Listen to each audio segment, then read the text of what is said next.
అందరికీ Jai Shriram. Welcome to voice of Mahesh. ప్రతి ఒక్క హిందూ బంధు ఈ యొక్క యూట్యూబ్ ఛానల్ని ముందుగా సబ్స్క్రైబ్ చేసుకోండి. అయితే ఈరోజు టాపిక్ ఏంటంటే జుబ్లీహిల్స్ బై ఎలక్షన్స్. ఈరోజు జుబ్లీహిల్స్ బై ఎలక్షన్ పేరుతో ఈరోజు ముస్లిమ్స్కి 7,500 స్క్వేర్ యార్డ్స్ ఎర్రగడ్డలో గ్రావ్యార్డ్కి ఈ యొక్క కాంగ్రెస్ గవర్నమెంట్ శాంక్షన్ చేయడం జరిగింది. అట్లనే షేక్పేట్లో 2,500 గజాలు భూమిని సేమ్ దానికి గ్రావ్యార్డ్కే శాంక్షన్ చేయడం జరిగింది. మరి హిందువులు ఓట్స్ అవసరం లేదేమో కాంగ్రెస్ పార్టీకి. ఈరోజు నేను ప్రశ్నిస్తున్నా కాంగ్రెస్ పార్టీకి. రీసెంట్గా మన బంజారాహిల్స్ పెద్దమ్మ తల్లి ఏదైతే గుడి ఈ యొక్క కాంగ్రెస్ గవర్నమెంట్ గులగొట్టిందో, మరి ఈరోజు ఏం దృష్టిలో పెట్టుకొని వీళ్ళు ముస్లిమ్స్కి ఓన్లీ ఫేవర్ చేస్తారు, వాళ్ళకే ఎందుకు భూములు ఇస్తారు? మరి మేము ఈరోజు హిందువుల తరఫున మేము అడుగుతున్నాము. మరి మేము 100 గజాలు మా పెద్దమ్మ తల్లి గుడి నిర్మాణం చేయండి అని చెప్పేసి అంటే మీరు గులగట్టిందే కాకుండా దున్నపోతు మీద వాన పడ్డట్టు మీరు ఒక బిహేవ్ చేస్తారు. మరి జుబ్లీహిల్స్లో మీకు హిందువుల ఓట్లు అవసరం లేదా అని చెప్పేసి నేను ప్రశ్నిస్తున్నాను. వాళ్ళకే కాదు, బీజేపీ లీడర్స్ కూడా నేను ప్రశ్నిస్తున్నా ఈరోజు. ఎందుకంటే వచ్చిర్రు, హైప్ తీసుకురు, కథం అయిపోయిందా? మరి పెద్దమ్మ తల్లి గుడి గురించి పట్టించుకునే నాదుడు లేడా?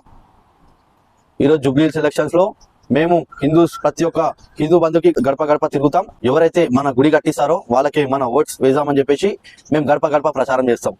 మరి మాకు కూడా ఖచ్చితంగా బంజారాహిల్స్ పెద్దమ్మ తల్లి గుడి నిర్మాణం చేయాలని చెప్పేసి హిందువుల తరఫున మేము కూడా డిమాండ్ చేస్తున్నాం. ఈరోజు బంజారాహిల్స్లో మీరు మాకు కేవలం 100 గజాల్లో మీ ఎన్విరాన్మెంట్లోనే పెట్టుకోండి, మీ ఎన్విరాన్మెంట్ అధీనంలోనే ఈ యొక్క బంజారాహిల్స్ గుడిని పెట్టుకొని మీరు నిర్మించండి అని చెప్పేసి మీకు మేము ఇంతగానం చెప్పినా కూడా ఈరోజు మా మాటలు మీరు పట్టించుకోకుండా వాళ్ళకి 7,500 గజాలు ఎట్లిస్తారు అని చెప్పేసి ఈరోజు నేను ప్రశ్నిస్తున్నాం.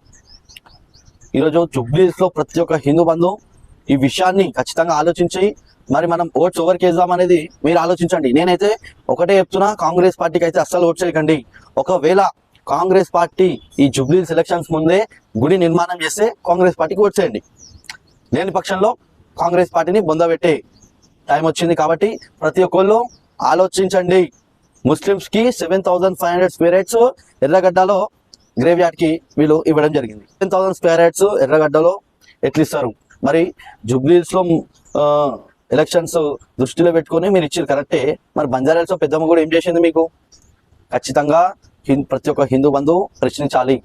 ఈరోజు జుబ్లీహిల్స్లో ఏదైతే మీరు ఎలక్షన్ దృష్టి పెట్టుకొని వాళ్ళకి 7,500 స్క్వేర్ యార్డ్స్ ఇచ్చిండ్రో, ఖచ్చితంగా బంజారాహిల్స్లో పెద్దమ్మ తల్లి గుడి నిర్మాణం చేయాల్సిందే. అది మీ బాధ్యతనే. ఎట్లయితే గుడి గులగొట్టిరో అట్లనే గుడి కట్టిస్తారని మేము డిమాండ్ చేస్తున్నాం. ఖచ్చితంగా కట్టియాల్సిందే. మరి మా ఓట్లు మీకు కావాలంటే బంజారాహిల్స్లో పెద్దమ్మ తల్లి గుడి మీరు కట్టిస్తారు. లేదు హిందూ ఓట్స్ అవసరం లేదని అనుకుంటే మీరు కట్టియారు. ఖచ్చితంగా బంజారాహిల్స్లో పెద్దమ్మ తల్లి గుడి కట్టియాలి. ఈ యొక్క వీడియోని ప్రతి ఒక్క హిందూ బంధువుకి షేర్ చేయండి ముందుగా. ఎందుకంటే ప్రతి ఒక్కళ్ళు ఆలోచించాలి. ఈరోజు జుబ్లీహిల్స్ ఎలక్షన్ దృష్టిలో పెట్టుకొని 7,500 స్క్వేర్ యార్డ్స్ ఏ విధంగా ఇస్తారు వీళ్ళు? కేవలం వాళ్ళ ఓట్స్ గురించే ఈరోజు ఇవ్వడం జరుగుతుంది. మరి మన ఓట్స్ అవసరం లేదనుకుంటా, అందుకనే మన గుడి కూలగొట్టారు.